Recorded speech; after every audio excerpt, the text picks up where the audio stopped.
ahora tenemos la presencia conectado a la radio de Carlos Raimundi. Carlos Raimundi estuvo en temporadas anteriores con nosotros, es profesor de Derecho Político y entre otras materias de distintas facultades de Derecho y de Periodismo en varias universidades de La Plata y conurbano.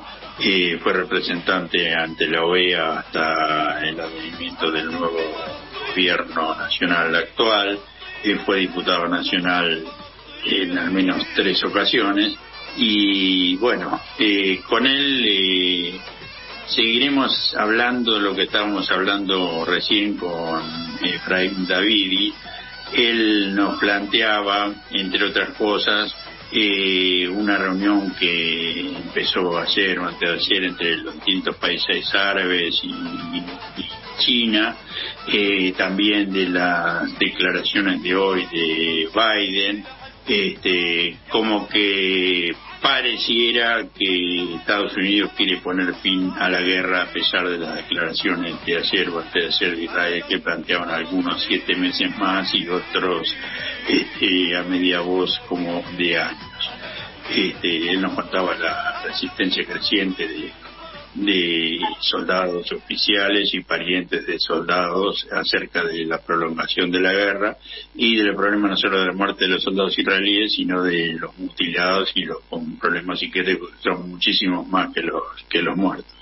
Que la gente ya no entiende más el porqué de la guerra y tiene más en claro los perjuicios que trae cualquier guerra para los pueblos que confrontan, para los vencedores y para los vencidos. Bueno, no sé si estás al tanto de esas cosas que mencionó Efraín, pero bueno, como está muy anoticiado generalmente, Carlos Raimundi, que es con quien estamos hablando, que te saludamos, te agradecemos y bueno, y esperamos tu opinión al respecto. Bueno, mira, Santiago, en primer lugar te agradezco muchísimo la posibilidad de poder conversar. Mira, no escuché las declaraciones la entrevista anterior, pero sí podría decirte que todo esto responde a un proceso que es más amplio que el de la propia guerra, a un contexto que está mostrando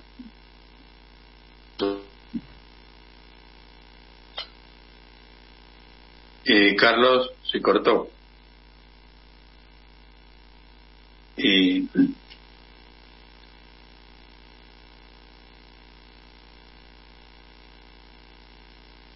Carlos, se cortó, no se está escuchando. Y bueno, Dayen y Tati, ponerle el motivo del programa mientras esperamos que Carlos reinicie su conversación.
Sí, Carlos. Perdón, hubo un problema de conexión, de señal.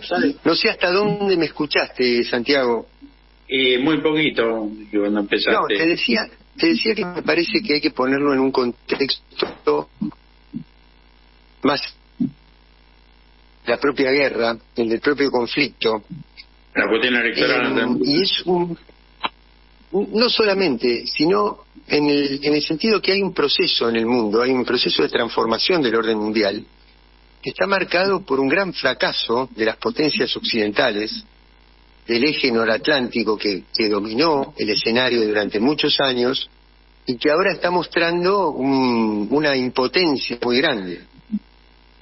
Una impotencia muy grande para resolver el conflicto en Europa y la guerra de Ucrania, las expectativas que había de las sanciones a Rusia que no dieron resultado, el retroceso económico de Occidente, que le da a las potencias emergentes, a los países más cercanos a los BRICS, una capacidad de estabilización del sistema mundial mucho mayor. Entonces, vos fíjate que esta reunión de países árabes, inclusive muchos de ellos aliados tradicionales de los Estados Unidos, hoy están tomando como referencia la capacidad de intervención de China. China, el primer ministro Xi Jinping, el presidente chino, mejor dicho, Xi Jinping, estuvo reunido con las máximas autoridades de Japón y de Corea en esta semana.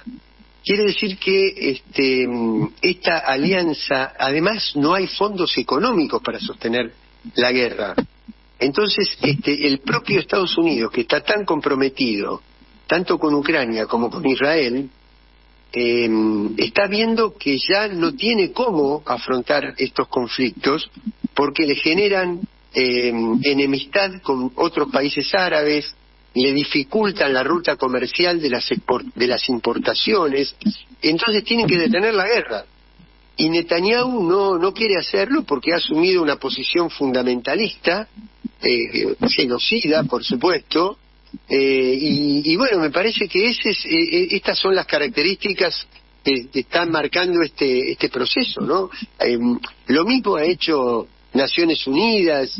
Vos fíjate que países europeos como Noruega, como España, como Irlanda, ya no solamente tienen la retórica de reconocer al Estado palestino, sino de abrir sus propias embajadas.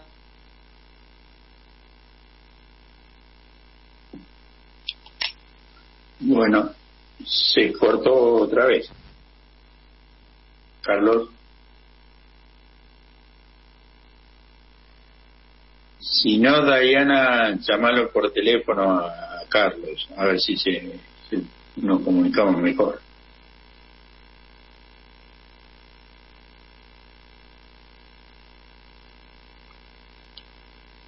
Bueno, siendo las 17:45, estamos hablando con Carlos Raimondi, que fue hasta hace poco representante argentino ante la OEA, fue varias veces diputado nacional, es profesor universitario especializado en derecho político y desde hace décadas muy interiorizado en la geopolítica, digamos. Estamos hablando, profundizando lo que habíamos conversado en la primera media hora con Efraín Davidi, habitante de Tel Aviv y nacido en La Plata y en la República Argentina, obviamente. Vamos a ver si nuestra operadora Daniela Itatí Álvarez puede reconectar por vía, en este caso telefónica y no por mí. Bueno. Hola, Carlos.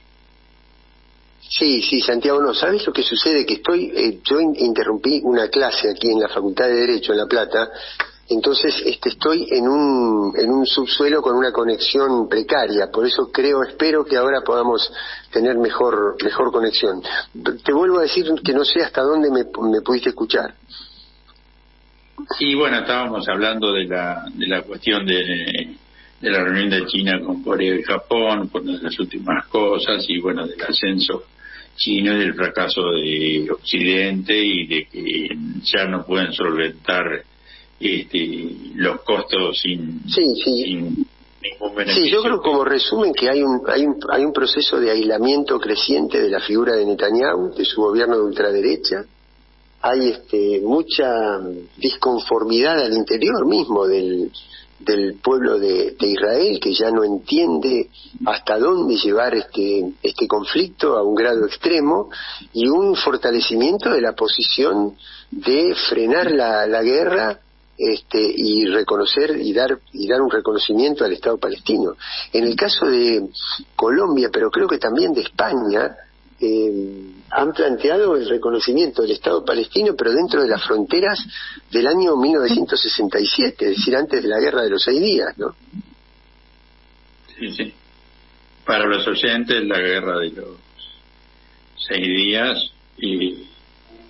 fue hace más de 50 años, que significó una derrota aplastante de Egipto y Siria.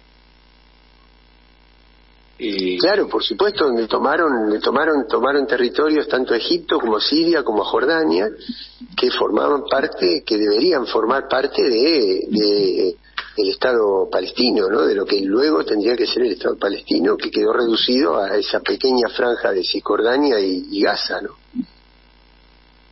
No, porque yo hoy estaba hablando de George Abbas, el dirigente del Frente Popular de Liberación de Palestina y antes del Movimiento Nacionalista Árabe, y él planteaba que un poco era cierto: Palestina no podrá ser liberada sin lograr, en primer lugar, la unidad árabe, planteaba. Porque yo recuerdo, y cualquiera que analice y investigue un poco, el conflicto originario no era un conflicto por Palestina. El conflicto por Palestina se consideraba el conflicto árabe-israelí, de toda la nación árabe, el panarabismo. Y por eso participaban en principio muchos países. Después se transformó en conflicto palestino-israelí y ahora hablan de Hamas-Israel. Es adrede que lo minimizan, pero también tiene que ver el rol de mucha dirigencia de los países árabes. La causa palestina del pueblo árabe sigue siendo apoyada. Lo que no la apoyan son los gobiernos, aunque ahora parecía que variaron su actitud. Sí, es cierto. Sí, yo creo que ahí hay un interés combinado, digamos, ¿no? Las potencias de Occidente necesitan justamente el aislamiento, la conquista del territorio, para de tal manera que si llega un momento que Palestina debe ser reconocida como Estado, sea lo más débil y vulnerable posible a través de un territorio mutilado por las colonias, por la ocupación de territorio que va como interfiriendo e interrumpiendo la continuidad territorial del Estado palestino. Y por otro lado, es cierto, gobiernos árabes que han sido funcionales a sus alianzas con Occidente, una vez que Occidente quiebra después de la Primera Guerra Mundial su promesa de reconocer justamente a un Estado árabe unificado, y que se traiciona esa promesa que le hacen hacer a Lores de Arabia, y se divide en colonias que cada una, y en protectorados que cada una es entregada a las distintas potencias occidentales, básicamente a Francia e Inglaterra. Entonces después, claro, se va creando una tradición de estados nacionales que empiezan a tener vida por sí mismos y que van dejando atrás esa idea de una sola nación árabe. Y por eso el conflicto se va trasladando cada vez más a conflicto no árabe-israelí, sino a distintos estados, ¿no? Problemas en Siria, problemas en el Líbano, problemas en Jordania, problemas en Turquía, problemas, ¿no? En Yemen, y así sucesivamente. Entonces, el mundo árabe está dividido en estados que van teniendo distintas posiciones, ¿no? En términos geopolíticos. Yo creo igual que esta posición extrema de Netanyahu lo ha puesto en ridículo ridículo frente a la comunidad internacional, y que y además el avance de China con su capacidad de estabilización política en Asia y en Medio Oriente, con sus inversiones, lo mismo que en África, van permitiendo que se pueda armar una mesa de negociación donde de alguna manera se avance. Yo no tengo, por supuesto, no puedo discutir con esta autoridad palestina que vos decías, porque él es el que conoce con mucho más detalle que yo. Ahora, si no se lograra, obviamente, en términos inmediatos, esa unidad árabe, pero sí se pudiera lograr el reconocimiento del Estado palestino, sería, creo, un avance que nos sacaría de esta tragedia, ¿no? Les cuento a los oyentes, para el que no está avisado, que Carlos Raimundi no solo lo entrevistamos porque lo conocemos, valoramos su tarea investigativa, su trabajo académico por décadas, sino que él siempre simpatizó con la causa palestina y viajaste 2 veces, ¿no? ¿En qué años? Sí, mira, el primer año fue 2013 y después no recuerdo si fue en el 2000, creo que fue 2013 y 2014 que tuve la primera vez ingresé por Israel y la segunda vez ingresé por Jordania. Así que y pudimos recorrer las distintas zonas, obviamente siempre en Cisjordania, en Ramallah, haciendo base en Ramallah, y no después, por supuesto, también recorrimos Jericó y distintas zonas de territorios colonizados, ¿no? Es tremendo porque vos sabés que hay casas vacías, pero si el título de propiedad es de un israelí, indudablemente eso resiente la continuidad del territorial de Palestina. Así que y se le permite a la gente que se le financia la construcción de una vivienda, se le otorga un territorio, no se la obliga a vivir ahí, porque el objetivo no es que los israelíes vivan ahí, sino que conquisten territorios, franjas de territorio, de tal manera de discontinuar la unidad territorial de Palestina, y si un día llegara la posibilidad del reconocimiento del Estado, que sea un Estado extremadamente vulnerable desde el punto de vista territorial. Claro. Hablando con Efraín David, que te aclaro que es israelí, pero israelí de izquierda y, bueno, nacido en Argentina y en La Plata, pero que reside desde los 70, cuando fue perseguido políticamente, reside en Israel. Sí, creo que lo conozco, nos hemos encontrado con él en alguna otra oportunidad. Sí, sé de quién estás hablando. Él nos contaba, bueno, acerca de la precariedad de la situación de Netanyahu, que crece cada vez más el descontento popular, que solo le queda la represión, y bueno, puntualizó mucho eso, que yo intenté dibujarlo después, lo de Biden, como que dio por finalizada la guerra y que fue más en carácter de orden que de sugerencia. Vamos a ver si es realmente así, sería buenísimo, porque habría un plan de paz por etapas, que incluiría no solamente la tregua por plazo indeterminado, sino que la liberación de los presos de un lado y del otro. Sí, lo que pasa es que Netanyahu ya venía muy cuestionado por la reforma judicial, se le estaban quebrando sus alianzas parlamentarias, ya no tuvo en la última elección la misma fortaleza que había tenido en sus gobiernos anteriores, y entonces yo creo que él utilizó de alguna manera este elemento como un factor de coagulación o de cohesión interna. Tantas veces, ¿no?, se crea un enemigo externo artificial para poder aglutinar fuerzas interiormente cuando uno es muy cuestionado por alguna política. Entonces crea un enemigo superior para decir, dejemos de lado este problema que nos distanciaba y estemos todos juntos en contra del enemigo. Pero la respuesta fue tan desproporcionada, tan inmoral, tan inhumana, tan criminal, que toda la comunidad internacional prácticamente, ¿no? Salvo Milei, y el gobierno de los Estados Unidos y el Reino Unido en alguna medida, pero después el resto de la comunidad internacional con más o menos intensidad le ha dicho bueno, que tiene que cesar esta agresión que tiene las características de un genocidio, ¿no? Sí, aparte, bueno, nos contaba el estado que se encuentra Gaza, que la reconstrucción va a ser edificios públicos, las casas, los campos, está todo destruido, y esa reconstrucción, que también va a ser un negocio para algunos, va a ser un trabajo de años, es algo de difícil reconstrucción. Sí, no, es terrible. Imagínate 35.000 muertos y todo eso lo que significa después en términos de resentimiento, en términos de pobreza, en términos de enfermedades, pero como vos decís, ya hay quienes están formando parte del negocio de la reconstrucción a mediano plazo, lo mismo que está pasando en Ucrania. Siempre hay fondos de inversión que están detrás de estas cosas, además del complejo militar industrial, pero ya te digo, el momento del capitalismo financiero es tan delicado, de tanta debilidad, que no pueden seguir sosteniendo estas guerras.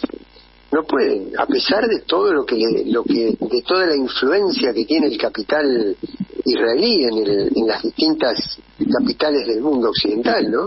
Del mundo capitalista. Bueno, Carlos, te vamos a liberar porque ya se nos termina el programa. Espero que tu clase se pueda recomponer. Te agradecemos muchísimo el haber estado y haber interrumpido parcialmente tu clase, que sé que te importa mucho. Te mando un gran abrazo y bueno, dentro de una semana te volveremos a convocar y veremos cuándo puedes estar nuevamente.